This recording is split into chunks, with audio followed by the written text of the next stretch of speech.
Hey guys, welcome to the shop. We are back on the ReDo-All bandsaw again this week. Limited shop time, but we get a lot done. Pull off the main tracking unit, the whole blade tensioner assembly, tear it down, try to fix the damaged shaft that the idler wheel goes on, which fought me quite a bit. Get stuff prepped for paint. We got a car update and guest appearance by Peanut the Squirrel, which you can't miss. It's exciting. Thanks for watching, guys. Let's get started. Let's do a little work on the ReDo-All saw. Now this is a problem here. Somebody had used the wrong bearings in this big idler wheel, I guess you'd call it, the non-powered wheel. And because of that, it eat into the housing. They could not get the, used to be a snap ring on here, I'm sure, but they used a brass threaded collar and a set screw and then filed the shaft into the shaft down here and just messed it up really. So let's see if we can't get this unit off and maybe replace that shaft or just fix it like the way it should be, because I don't like the that.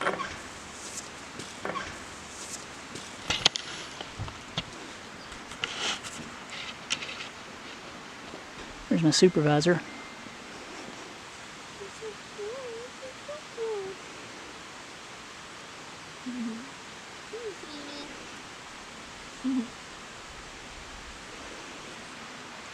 So I think it's only 3 screws to hold this whole unit on. Probably could pull this off, but I think it's probably best to take the whole thing off and clean it while I'm at it.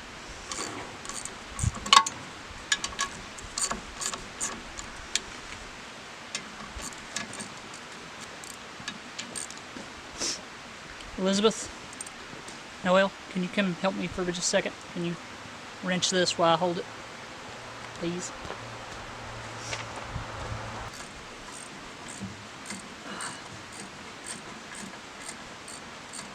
Alright. Get that one. Hold on, Peanut. Okay, I'll have it. Like this one. She wants to help. What are you doing? Alright, now get that bottom one.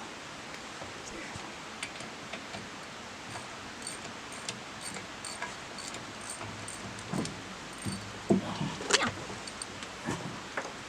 Still stuck on this one a little. Farm. Yeah. Alright. Thank you.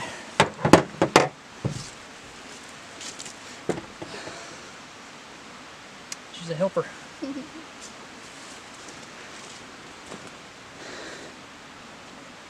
cute. You're so cute. Alright, so I got it in the shop. Let's take a look at it real quick before we tear it down, just so I can have a better understanding of it before I start taking things apart, and maybe you can too. But anyway, from what I gathered, these three bolts that this thing was held onto the frame are just used to hold it together, obviously, but they go through bolts that have, or big nuts, I guess, that have slop in them. These are locked in with set screws, so these can be adjusted. These actually set against the body or the frame of the saw, and I'm assuming that's how you change this bracket's position on the frame of the saw to adjust the tracking. That's what I get from it. I've never tracked one of these before, but that seems like that's pretty simple, at least simple idea. I don't know how easy it would be in practice to track that saw, but I think that's how it's done. And then this hand wheel here obviously operates this sliding block that the wheel goes onto and then changes the blade tension. So pretty straightforward, I think. It needed to come off no matter whether this was damaged or not, because it's so crusty.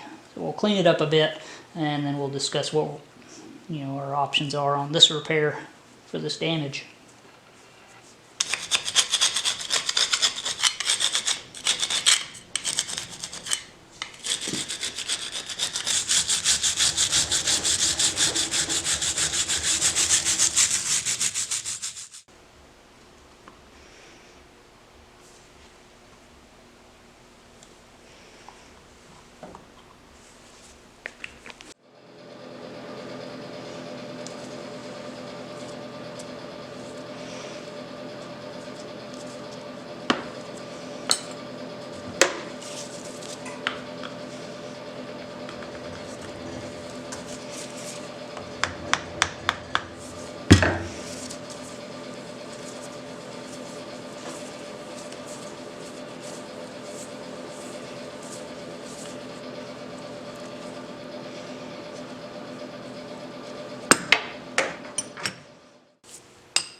That's odd. Oh, it's probably a set screw on top of a set screw. Huh. Maybe. Check that out.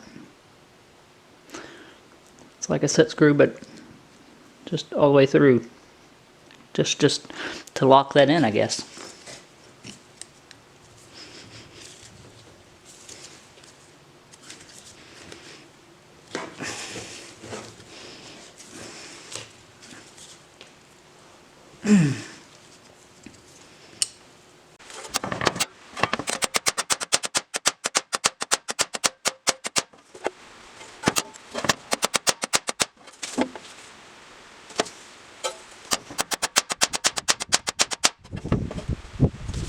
Good enough.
It's gonna break.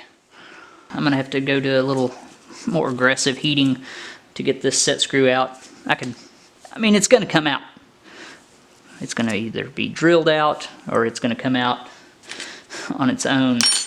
But it's the best time, I guess, to show a new piece of viewer mail that was sent into the channel by Ronald Notch. Some of you guys will remember him. He sent me a bunch of Stare It stuff, I don't know, several months ago. So let me show you what he sent into the channel, and we'll try it out for the first time. So Robert sent me what looks to be a brand new Smith torch. I'd complained that I didn't have all the kit for my Victor, and I guess he had this and didn't need it and decided to send it to me. It looks actually brand new. It is a SC209. And then the body here says WH200A. I have zero experience with the Smith torches. All I've ever used my entire life are the Victor torches. They're just so cheap and common. You see them everywhere. This thing is massive and feels actually quality compared to the Victor torch that I have. I'm sure there's nothing wrong with Victors, but this is definitely a more robust torch. Just say that it's a lot bigger, more heavier duty, a lot nicer the way that the tips and stuff connect to this. It just seems industrial to me versus the Victor. So sent me a rosebud, just a heating tip, and then SW203 Smith brazing or welding tip. I have to look into it and see what all's available. I'd like to have all of the sizes. He did send me a bunch of cutting tips from SC12-0 to SC12-3. So he sent me 2 of each. 2 zeros, 2 ones, 2 twos, and 2 threes, I believe. Anyway, a couple nice backflow preventers we'll have to hook to our torch here. So there you go. Really appreciate that. Oh, and also some Swiss-made die files. These go on a filing machine. Beautiful files. Some of them need a little cleaning up, but I don't think they've ever been used.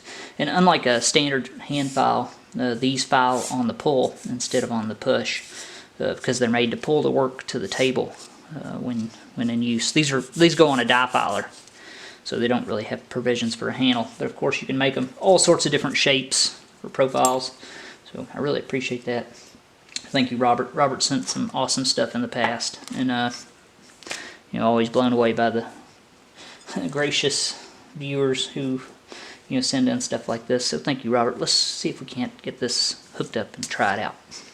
So first time putting these 2 torches side by side, and man, there's a huge difference in the size of them. This is a model 100FC, and I think I already said this one is a WH200A. So look at that, big difference. This one definitely feels more quality.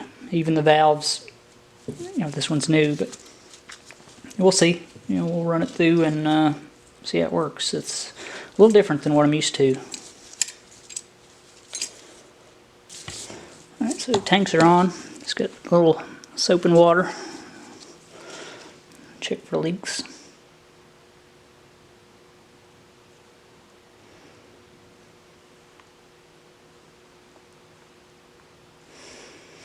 And just give that a minute and see if it bubbles up. Just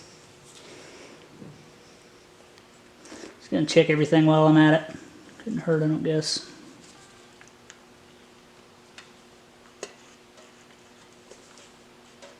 This has backflow preventers on the regulators too. If I end up having a flow issue, I'll remove these.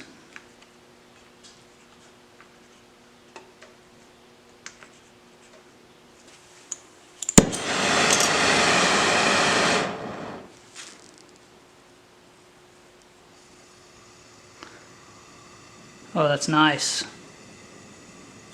Look at that. I couldn't get a flame like that easily with that other torch.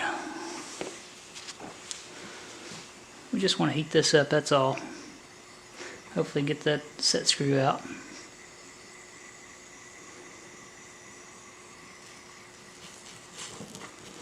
So it's not crazy hot. Let's give it a try, see if we can get it out of here.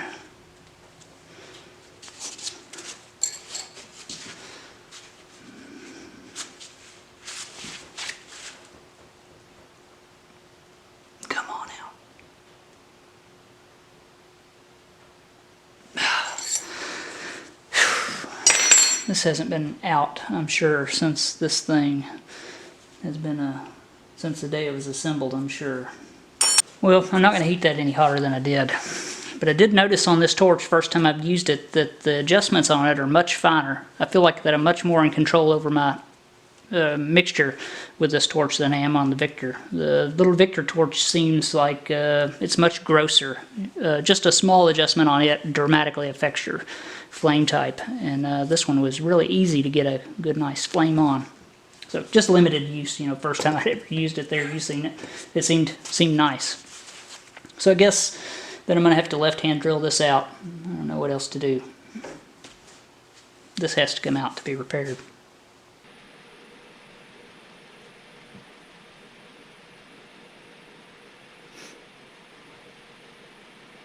How many people you know got a squirrel? That's what I thought. For a good reason, probably. They're not the best pets.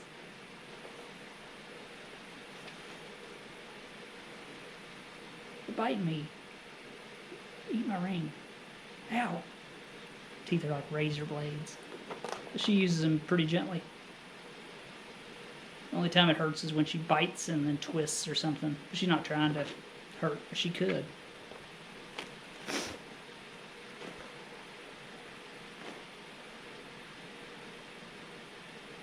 Well, I'm set up here with an attempt, hopefully, to get that set screw out. That's a 3/8/16 set screw. So we're going to be using a 5/16, one of the little left-handed stubby drills from Drill Hog that they sent us. That's the tap drill size for 3/8/16, 5/16. And I'm assuming that this machine surface in here that I've got this parallel sitting on is 90 degrees to that hole. I want to go straight down in there without damaging the threads, at least as straight as I can. So I just set that parallel on there, dialed it in, tapped this in to true, and we should be good to go, at least there. And I'm just going to line up eye once I get a drill chuck in here and hopefully drill that set screw, out.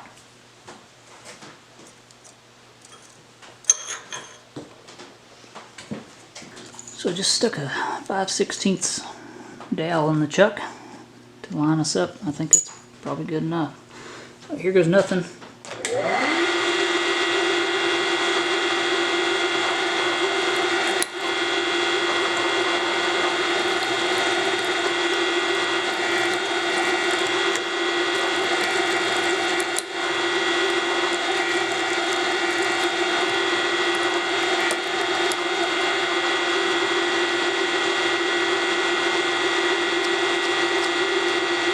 Some threads. Look down in there, make sure it's not all of it.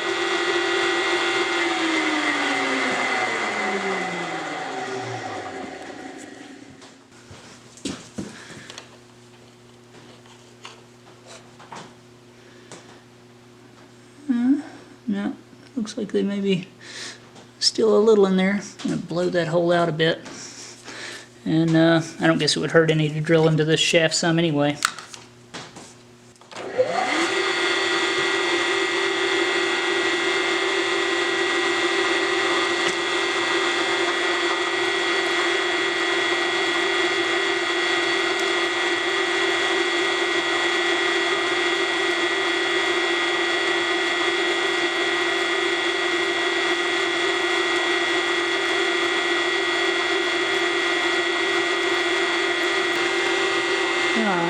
Now I'm confident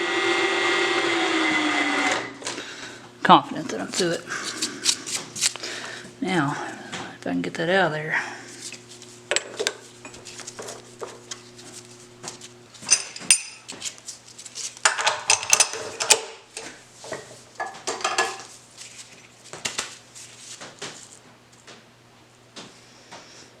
Threads look okay. That's good. It's in there good.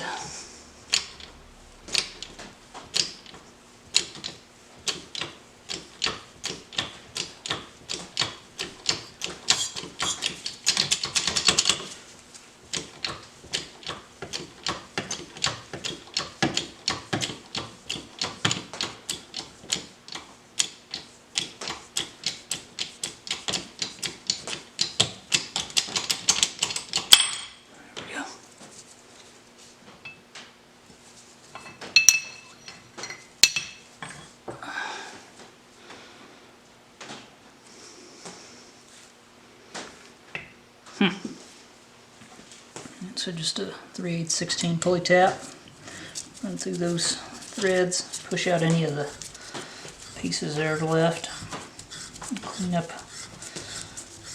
any damage that's done. Didn't look like I really hit them, at least not much anyway. That's good. Still usable. Now, I looked at this thing for a second and I think that it was just assembled wrong or had moved at one point. You can see where I drilled there.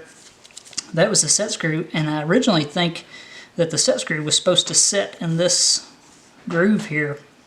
This was also stuck out the back a little bit. There's a little grease line there, so it wasn't flush. This should have probably been flush with the back of the housing here.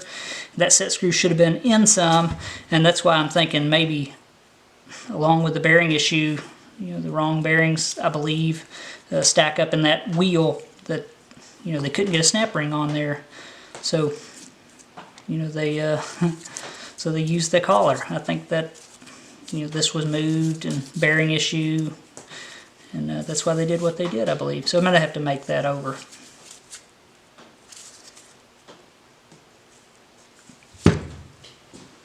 Well, there it is. Pretty much as done as I'm gonna do it anyway. So we replaced the front bumper, we replaced this front fender, I replaced the tie rod end, and I replaced the entire engine cradle under this thing. 2 headlights. Pulled out the back damage from the deck lid on the back, I guess. What else did I do? Took it to get an alignment, but they could not align it simply because the lower control arm on the driver's side has a loose ball joint, which I don't think had anything to do, with it being hit hard on this side. So I had to replace that, and that's it. Change the oil in it. Still need to change the transmission fluid in it. I did put a front bumper on it. What else? A few more little odds and ends. We pulled the interior, of course, completely out of it. If you watched my last video, this car was hit really hard in this wheel here. And we've got less than a decent amount less than $3,000 in this car. Bought it for less than $2,000, and put a little bit of money and time in it, and there we go. A totaled 2010 Kia. It's got the 2.0 liter. I think it's 142 horsepower. So, it pulls itself pretty good considering it's a really light little car. The interior didn't clean up quite as good as I would have liked. It did clean up nice. It definitely smells better. If you can see that. Dirty floor mats where we've been driving it a little bit. But it would have been a better deal if it was a little nicer on the inside. But it actually cleaned up fine. For what we need it for, it's perfectly acceptable. She likes it. And that's really all that matters. So are you happy with the repairs? Yes. Like the little car? I love my car. Love it. Oh, we put 2 tires on the rear too because they were just bad. I guess they had run them low and they were clunky. Like they had broken belts in both of the rears. You could run your hand over them and feel the lumps in them. So 2 tires. That's it. Pop some dents out. It runs great. So she doesn't rattle when I start it after setting. I guess that's a good sign, and it sounds really good. The oil was clean in it when I got it. Transmission fluid's good and red, doesn't stink. But I have no idea the service history of this car. There was no paperwork left in it. I'm assuming that the timing belt's never been replaced. Probably the plugs are factory. It's just an assumption. Alright guys, that's it this week. Same as last week, really. Lots to do outside of the shop, and a lot of paint work, which is not all that exciting to film. A lot of prep work, let's just say that. And if you've seen one part get cleaned, you've seen most of it. So I did get more than this done, really. The logo, the bracket, the whole adjusting unit, the pulley, both of the metal wheel covers, and several other parts ready for paint. And I want your suggestions on the colors, primary, secondary, that I should paint this. I don't necessarily want to paint it machinist gray, or the common gray color. Not that that's a bad color, but just maybe something a little more unique. So leave me a suggestion. That way I can totally disregard it and paint it whatever color I choose. I'm just kidding. I really would like some suggestions on paint color. So that's it this week anyway. So thanks for watching, guys. I really appreciate it. Send me an email if you need anything. Click on my little guide to subscribe to the channel. Thanks to my viewers, patrons, and subscribers like always. That's it. Thanks for watching, guys, and I'll see you next time.